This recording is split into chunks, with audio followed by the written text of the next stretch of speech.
Our gospel reading is from John chapter 4, and I'll actually read verses 4 through 24, which is about the first half of this story. One of my favorite preachers and commentators, Anna Carter Florence, who teaches preaching at Columbia Seminary in Decatur, Georgia, says that if she were to pick one story that shows us the most about who Jesus is, it would be this one. This story about Jesus and the woman at the well. And I totally agree. Each time I reread this story, each time I go back to the well, I find something new to carry home in my bucket. And so let's listen. This is John chapter 4, starting at verse 4. Jesus had to go through Samaria. So he came to a Samaritan city called Sychar, near the plot of ground that Jacob had given to his son Joseph. Jacob's well was there, and Jesus, tired out by his journey, was sitting by the well. It was about noon. A Samaritan woman came to draw water, and Jesus said to her, "Give me a drink." His disciples had gone to the city to buy food. The Samaritan woman said to him, "How is it that you, a Jew, ask a drink of me, a woman of Samaria?" And in parenthetical comments, Jews do not share things in common with Samaritans. And Jesus answered her, "If you knew the gift of God and who it is that is saying to you, 'Give me a drink,' you would have asked him, and he would have given you living water." The woman said to him, "Sir, you have no bucket, and the well is deep. Where do you get that living water? Are you greater than our ancestor Jacob, who gave us the well and with his sons and his flocks drank from it?" Jesus said to her, "Everyone who drinks of this water will be thirsty again. But those who drink of the water that I will give them will never be thirsty. The water that I will give will become in them a spring of water gushing up to eternal life." The woman said to him, "Sir, give me this water so that I may never be thirsty or have to keep coming here to draw water." And Jesus answered her, "Go, call your husband and come back." The woman answered him, "I have no husband." And Jesus said to her, "You are right in saying, 'I have no husband,' for you have had 5 husbands, and the one you have now is not your husband. What you have said is true." The woman said to him, "Sir, I see that you are a prophet. Our ancestors worshipped on this mountain, but you say that the place where people must worship is in Jerusalem." Jesus said to her, "Woman, believe me, the hour is coming when you will worship the Father neither on this mountain nor in Jerusalem. You worship what you do not know. We worship what we know. But the hour is coming and is now here when the true worshipers will worship the Father in spirit and truth, for the Father seeks such as these to worship him. God is spirit, and those who worship him must worship in spirit and truth." The word of the Lord. Thanks be to God. I have a question for you. Do you remember that story in the Gospels where Jesus met his future wife? Yes? No? Maybe? Emma and I recently saw a performance of the Da Vinci Code by the Palo Alto Players. And if you're familiar with the novel by Dan Brown and the subsequent movie, Dan Brown made a big deal about Jesus having married Mary Magdalene. But I'm not talking about Mary Magdalene. I'm talking about here in John 4, the woman at the well. And bear with me for a second. In the book of Genesis, when Abraham's servant tries to find Isaac a wife, do you remember what he does? He sits down by a well and he prays, "Dear God, may the first woman who comes here and offers to give me a drink and to also water my camels be the woman that will be Isaac's wife. And so sure enough, Rebekah comes, offers to give him a drink and to water his camels, and then Isaac and Rebekah get married. Later, their son Jacob meets his wife Rachel at a well. And how did Moses meet his future wife, Zipporah? Also at a well. And earlier in the Gospel of John, John the Baptist has already called Jesus the bridegroom. And so the original hearers of this gospel may have been set up to think, okay, this is where Jesus meets his wife. That's that kind of story. And I think for later readers of the gospel, as Samaritans and those of different backgrounds were coming and trying to be a part of the church, this was a deeply symbolic sign that all were welcome. That Jesus, the bridegroom of the church, was also marrying Samaritans and all people and bringing them together, fully accepting them into the church. And always in the Gospel of John, there are so many multiple layers to the story. There's a literal story level, but there's also a much larger symbolic level as well. And notice that the woman came to the well at noon. And there have been a number of commentators that have said that, well, she came to the well at noon because she must have been ostracized from the other women in the village because of her shady past. And so she couldn't go to the well, early in the morning when it was cooler or late in the evening when it was cooler. And so because she was ostracized, she must have gone to the well at noon. And that might be the case. But there are no commentators who suggested that prior to the 19th century. And so it's a relatively new interpretation. There's nothing that indicates that Samaritans had that custom where they would have ostracized someone and made her have to go to the well alone by herself at noon. And I think there's another possibility. In the prior chapter, when Nicodemus, who doesn't quite trust Jesus, goes to see Jesus at night because he doesn't want the other Pharisees to know that he's going to see Jesus. In that story, Nicodemus is hesitant, he's afraid, he sees Jesus at night. In the Gospel of John, night or darkness is always a sign for a lack of understanding or refusing to understand. But she encounters Jesus at high noon, when all pretense is gone, nothing is hidden, and that is our signal that John is casting this conversation in a very positive light. And so this woman may not be ostracized at all, but instead she is the ideal disciple encountering Jesus at noon, even if she has had 5 husbands. And it's important to note that in that culture, a husband could divorce a wife for very trivial reasons, and only husbands had the power to divorce. So if she has been divorced 5 times, it could be that she's been divorced for very trivial reasons each time.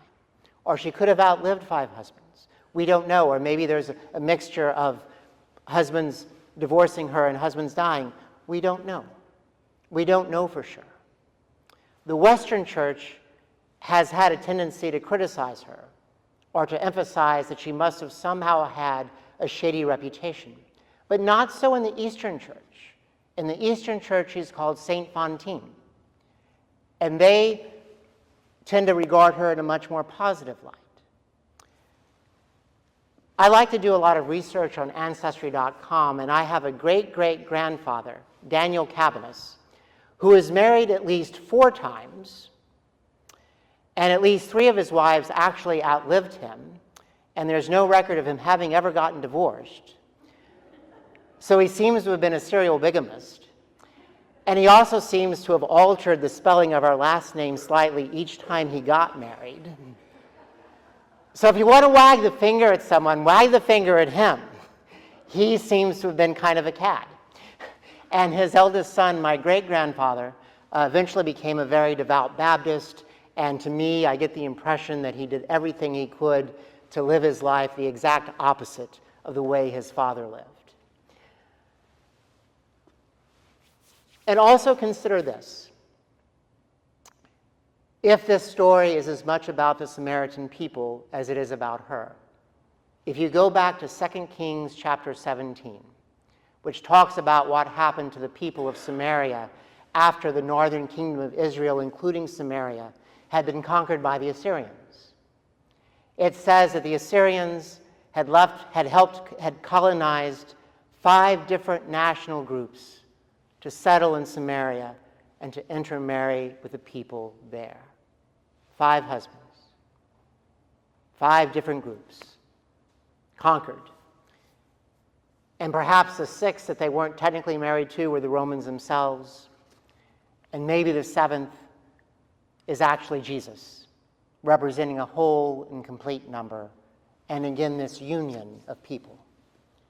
And what we see Jesus doing here is breaking down that ancient enmity between Jews and Samaritans, breaking down those barriers. About 30 years ago, I had the privilege of meeting Father Elias Chakor, who is a Melkite priest, an Eastern priest associated with the Roman Catholic Church. And in Nazareth, he established a school where Muslims, Jews, and Christians were all students together in the school. And he had that going for many, many years. And I remember a story that he shared with us. He said that when people would ask, "What were you born?" they usually expected you to say what religion you were born into. Were you born a Jew? Were you born a Christian? Were you born a Muslim? And Father Chakor said that he would always answer that question by saying, "I was born a baby." Full stop. And what we see here, I believe, is that Jesus is the one breaking down barriers between Samaritans and Jews, between any ancient people with ancient rivalries. But whatever her past, even if she did have what some people might consider a shady past, or if she has been unfairly divorced by 5 different men, we don't know.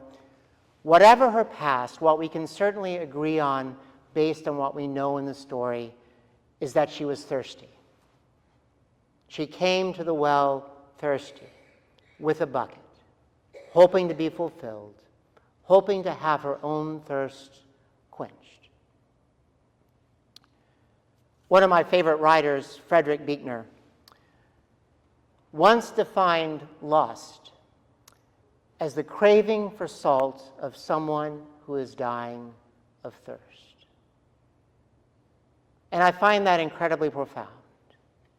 All of us are thirsty, but sometimes we lust after the wrong things. And not just a lust for sex, but a lust for power, influence, money, revenge, for some kind of fantasy life that is free of disappointments, regrets, and pain. And all the while, we end up leaving our deepest thirst unfulfilled. And the promise in this text, the promise that Jesus offers is that he is the source of living water, and that those who drink from this water will have their thirst quenched and will not thirst again. And Jesus is not some Pollyannish kind of figure saying, "Yes, I'll quench your thirst miraculously and all at once." Because notice this, Jesus also came to the well thirsty. The one who proclaims himself as a source of living water also came to the well thirsty. And going back to this whole question about meeting at the well at noon, there is one other time in the Gospel of John when Jesus says, "I'm thirsty." And that's in the crucifixion scene in John chapter 19. And do you remember what time of day it was? It was noon. Once again, all these multiple layers to the onion. And so Jesus coming to the well thirsty at noon could also be foreshadowing the crucifixion later on. And again, what does it mean for us that the source of living water is also thirsty? And I believe it means that the one who promises us the living water is someone who has known thirst, who knew what it was like to suffer, who knew what it was like to feel abandoned by God, who knows what it means to despair and doubt. And so Jesus comes to us in authenticity, having experienced all of our joys and sorrows. And again, Jesus doesn't promise to miraculously quench our thirst all at once. But over the course of our spiritual and faith journeys, we find the fulfillment that does help quench our deepest thirst. And it might be as simple as offering someone else a cup of cold water in the name of love, and thereby breaking down a barrier, making a connection.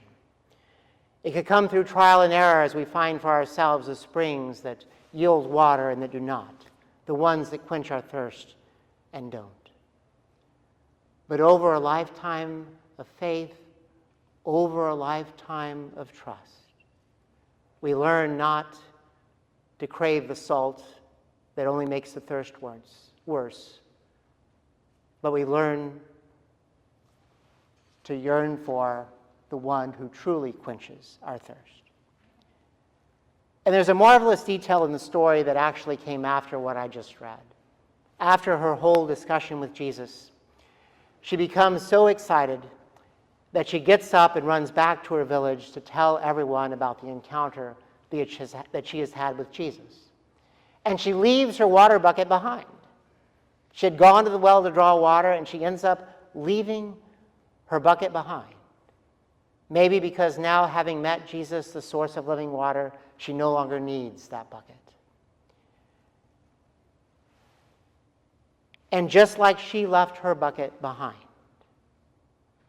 I believe that ultimately we can quench our deepest thirst from leaving our own buckets behind and going out and joyfully telling others where we have found the life-giving water. All glory and praise be to our God. Amen.